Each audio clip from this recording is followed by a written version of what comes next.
Ce que Dieu t'a fait pour moi, je ne peux pas tout le raconter.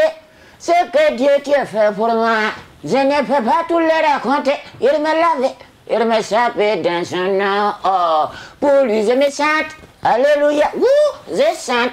Alléluia. Je chante. Oh, gloire de Dieu. Regarde la tête de Murat TV, que Dieu te blesse. C'est en anglais, il ne faut pas essayer à comprendre.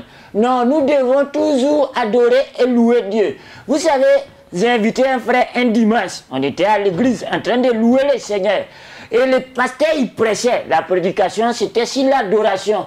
Mais je ne sais pas qu'est-ce que le frère a mangé la veille. Mais il nous mettait dans des positions d'adoration pas possible. C'est-à-dire, tu vois le frère, quand on envoie les cantiques, il se pense quelque part un peu, il libère l'onction. Mais ce n'est pas n'importe quelle onction, une onction terrible. Les gens d'onction qui fait découler les mains comme ça. Et puis souvent, ça froisse le visage. Ça fait rentrer le nez. Et puis souvent, tu parles en langue, tu entends. Et puis ça libère la parole là-bas. Mais qu'est-ce qui est là, fait les choses comme ça? Quand même, on est dehors, on subit trop de choses. Et puis on vient dans la maison de Dieu, on va nous faire subir là-bas. Vous savez où le frère il était assis? À côté du groupe musical. Il va étouffer l'onction des chants avec lui son onction. Mais le responsable du groupe musical avait déjà repéré le frère. Parce que tu sais, souvent quand il fait les trucs comme ça, tout le monde bouge. Mais toi, tu es là, un bouge. No boozing. Donc on a donné le microbe là au responsable de centre. On dit venez donner les cantiques, on va aller donner à Dieu. Parce que dans la maison de Dieu, on s'en va, on fait les offrandes, on donne à Dieu. Quand il a pris la microbe, il s'est positionné comme ça, il a commencé à envoyer la cantique maintenant d'adoration pour le Seigneur, pour la donaison. Il faut la voir maintenant. Quand Jésus me viendra pour me chercher un enfant là, trompette là me sonnera. Quand Yahweh va venir pour chercher un enfant là, trompette là tu me sonneras. Toi tu es là-bas là. Tu as trop fait. Pardon. Il faut arrêter. En tout cas, libérons l'onction, mais il y a des onctions qu'il ne faut pas libérer. Vraiment, que Dieu vous blesse. Oh, quand je vois les bontés de ma Dieu briller sur les toits de mes maisons, ma larme, tu me bénis la Seigneur. Quand je vois la bonté de ma Dieu briller sur les toits de ma maison, mon larme, tu bénis le Seigneur. Vraiment, que ton larme n'a qu'à bénir le Seigneur. Vous savez, si tu as envie de reconnaître un chrétien, tu n'as pas besoin de beaucoup t'approcher de lui. Quand tu écoutes son adoration, tu peux savoir c'est quel type de chrétien. Si ça va ou bien ça ne va pas, c'est lui. Quand il entend chanter des cantiques comme cela, fais quelque chose dans ma vie. Quelque chose. C'est que ça ne va pas chez les frères. Ou bien si tu entends dans la croix, Jésus a trouvé.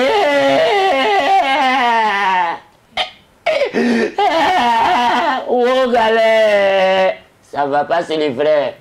Mais si tu l'entends changer, oh mon Dieu, tu es bon. Oh mon Dieu, tu es bon. Oh mon Dieu, tu es bon.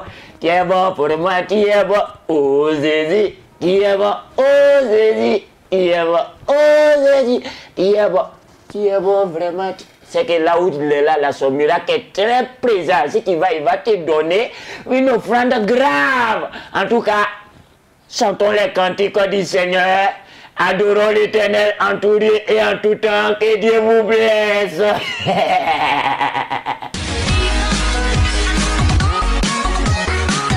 Alors, sacré, phénoménal, le général donc, qui nous montrait donc, tout à l'heure de quoi est-ce qu'il est capable, qu'est-ce qu'il a dans le ventre. Le général qui est très doué en ce qui concerne donc, les parodies des chansons chrétiennes. Vraiment, vraiment, vraiment, on a apprécié. Alors, nous sommes bien sûr de retour sur notre plateau. Mesdames et messieurs, vous suivez le Grand Soir, version détente. Et ça sera comme ça chaque vendredi à partir de 20h. Alors, nous partons maintenant pour un journal télévisé, mais un journal télévisé très décalé, avec un apôtre très décalé. Et c'est tout juste après ce jingle décalé.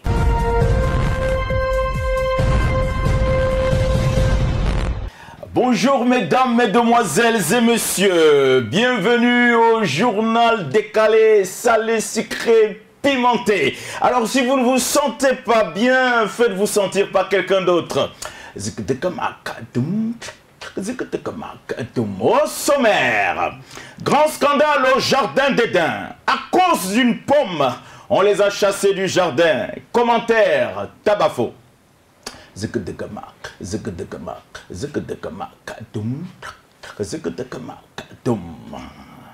Un roi a été destitué, n'est-ce pas, de son pouvoir à cause des vaches. Commentaire, Job Dieudonné, Constantin.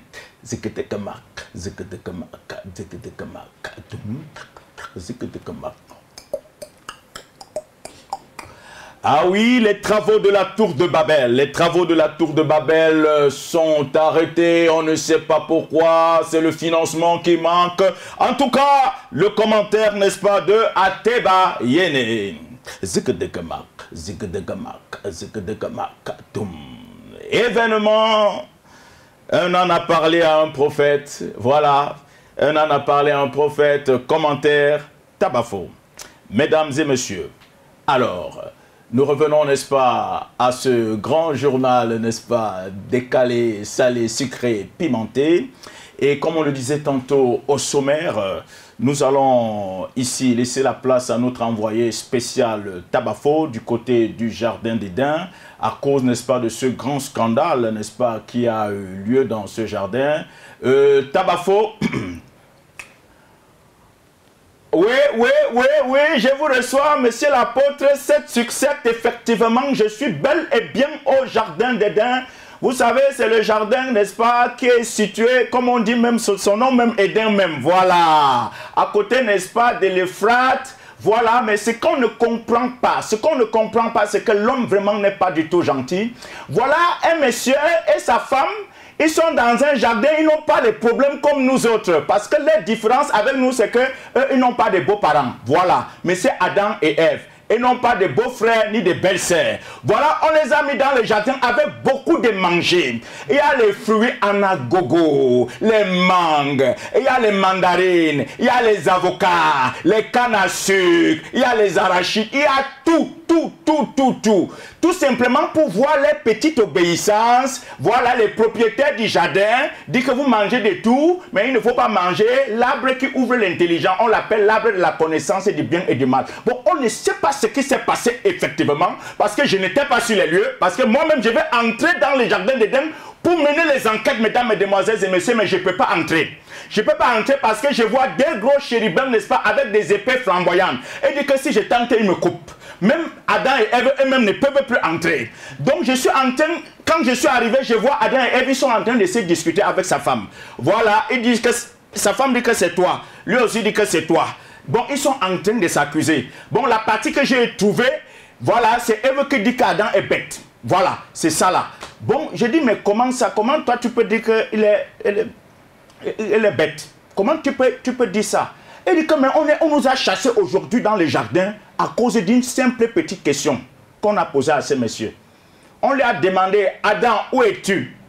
Moi, je ne vois pas. C'est Ève qui dit que je ne vois pas, je ne comprends pas sa réponse. Où es-tu? Simple question de géographie. Simple question de localisation. Adam, où es-tu? Il dit que je suis nu. Bon.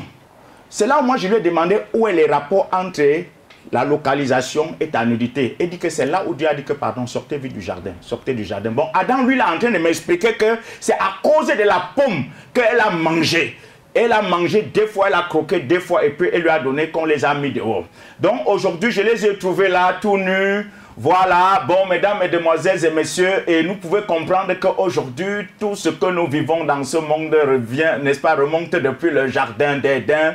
Vraiment, c'est un acte trop prophético-rématico-logotique qui est en train vraiment d'influencer le monde. Sinon, je suis au jardin, je suis en train de négocier, de voir si on peut me permettre d'entrer. Si moi j'entre, je vous assure, ce n'est pas l'arbre de la connaissance du bien et du mal que je veux manger. Hein. Voilà, c'est l'arbre de la vie éternelle. Oui, merci. Voilà. Donc, je vous repasse l'antenne. C'était Tabafo, reporter international, supranational. Et voilà, à très bientôt, merci. À vous l'antenne. Alors nous revenons à ce studio, mesdames, mesdemoiselles et messieurs. Vous l'avez si bien entendu, ce qui s'est passé au Jardin d'Éden. Trêve de commentaires. Et là, nous repartons, n'est-ce pas, avec cette affaire. Oui, ce roi qui a été destitué à cause des vaches. Nous allons tout simplement laisser la place à notre reporter Job Dieudonné Constantin. Vraiment, c'est une horreur, c'est vraiment l'abomination. Voilà un roi qui a été élu au suffrage universel. 99,99%, c'est son peuple qui l'a choisi, Dieu a accordé. Il a remporté des guerres et des guerres. La dernière guerre où il est parti, on lui a dit Titi, tout le monde, même les bébés Titi, les mamans Titi, les papas Titi, les mouches Titi. J'ai dit, tu ne laisses rien. Bon, il a tué tout le monde, sauf les vaches. Et sauf les vaches. Tellement les vaches étaient grassouilleuses, vraiment en un bon point. Quand tu vois comment la vache marchait seulement toi-même, quand tu vois la vache marcher, tu sens que vraiment si tu mets ça, vraiment tu manges ça dans un bon foutu, bien un bon genou, vraiment. Voilà donc quand le prophète est revenu vraiment pour prendre compte, n'est-ce pas, de la mission expéditive qui s'est passée, il lui a demandé est-ce que ça s'est bien passé. Il dit très bien. Et quand il voulait se retourner, à Bombo, il a entendu seulement comment les vaches ont commencé, n'est-ce pas, à mêler. Mais. Il lui dit, mais on t'a demandé, n'est-ce pas, de tuer tout le monde? Mais pourquoi tu n'as pas tué les vaches? Il dit vraiment, j'ai écrit que le prophète lui a dit tout simplement, bon frère, l'obéissance vaut mieux que les sacrifices. Donc à partir de désormais jusqu'à dorénavant, tu ne seras plus roi en Israël. Mesdames, mesdemoiselles et messieurs, ce prophète, il parlait, n'est-ce pas, par le Saint-Esprit, le Mbumpoubi. Voilà donc, c'est comme ça qu'il a vraiment été destitué. Vous voyez comment les gens perdent beaucoup les pouvoirs, leur autorité, à cause, n'est-ce pas, des mangements. Voilà donc, c'était Job Dieudonné Constantin au micro, à vous l'antenne. Alors nous revenons tout de suite ici et là, nous partons, n'est-ce pas, du côté de la tour de Babel avec Ateba Yene. Effectivement, je suis bel et bien à la tour de Babel, cette tour qu'a construit M. Némerod. En tout cas, il avait un projet faramineux, un projet fallacieux, je dirais même plus un projet attentatoire, parce qu'ils ont décidé, n'est-ce pas, de rencontrer Dieu et lui parler face à face. Et vous savez, ils ont construit la tour, ils ont mis l'argent, le chaume, le bitume, le ciment, ils sont avancés. Et au fur et à mesure qu'ils avançaient, on ne sait pas ce qui s'est passé. Vraiment, on ne sait pas. À quelques centimes, bon, je ne peux pas déterminer, mais sinon, il n'était vraiment pas très loin du ciel. Oui, parce qu'il faut le dire quand même, le bon Dieu a dit, si je laisse ces garnements avancer, ils risqueraient vraiment de venir semer la pagaille qu'ils sèment sur la terre au ciel. Alors tout à coup, soudainement et subitement, au présent de l'immédiat, on ne sait pas vraiment ce qui s'est passé. Il y a eu confusion.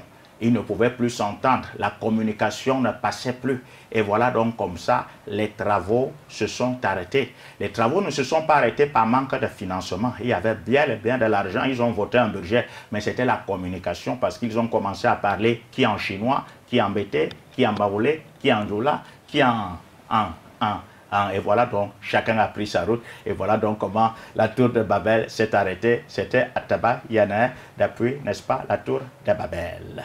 Je vous repasse le micro. Alors, nous finissons justement avec ce grand événement. Ah oui, je vous assure, si un homme ou un prophète parle à un âne, ce n'est pas un événement. Mais quand l'âne parle à un prophète, Tabafo au reportage. Effectivement, c'est ce qu'on appelle miracle des miracles. Miracle des miracles. Nous vivons la fin, c'est la fin même. C'est-à-dire que l'homme est devenu, pas que le prophète est bête, et non pas que aussi l'âne. C'est un âne, pas qu'il est humain. Mais on voit ici là que le prophète, un prophète de Dieu qui s'appelle Balaam, c'est son nom qu'on lui a donné. C'est-à-dire que lui là, quand il parle, sa bouche, c'est la bouche de Dieu. C'est la bouche de Dieu. Voilà donc comme ça qu'il est parti à une contre-mission à cause de l'argent. On lui a donné beaucoup d'argent pour venir, n'est-ce pas, prophétiser mal sur le peuple de Dieu qu'on appelle Israël. Donc Balaam a pris l'argent quand il veut ouvrir sa bouche pour parler. Au lieu que la bénédiction, la malédiction sorte, c'est la bénédiction, c'est-à-dire Dieu change ça. Le roi Balak, qui veut qu'on maudit Israël, lui donne encore beaucoup d'argent. Et je vous assure, mesdames, mesdemoiselles et messieurs, ça ne prend pas. Quand il va chercher la position et l'endroit où il doit faire ce travail, je vous assure, pendant qu'ils sont en train de partir, un ange les a bloqués le chemin. Balaam n'a pas vu. C'est l'âne qui a vu. Et tape l'âne avance, avance, l'âne ne veut pas avancer. C'est là où l'âne dit que tu es fou, bien tu es bête quoi. Toi tu ne vois pas le géant qui est devant nous et puis tu me tapes comme ça.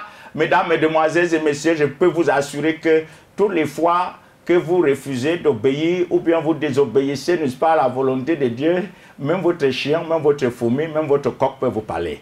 Voilà donc, c'était Tabafo, grand reporter, toujours, n'est-ce pas, dans cette affaire, n'est-ce pas, événementielle, où l'âne a parlé à un prophète, affaire à suivre. C'était donc, voilà, Tabafo, je vous repasse l'antenne. Alors, mesdames, mesdemoiselles et messieurs, comme pour vous dire, c'était le grand journal décalé, salé, sucré, pimenté. Alors, si vous avez compris qu'il n'y avait rien à comprendre, c'est que vous avez tout compris. Alors, nous vous souhaitons seulement de passer toujours de la bonne humeur, n'est-ce pas, dans cette très belle émission. Et là, je voudrais tout simplement repasser le micro à ce grand homme, le Shiloh, n'est-ce pas, grand présentateur devant l'Éternel et qui nous conduit dans cette belle émission. Si vous ne vous sentez pas bien, faites-vous sentir par quelqu'un d'autre. À vous l'antenne, Mr. Shiloh.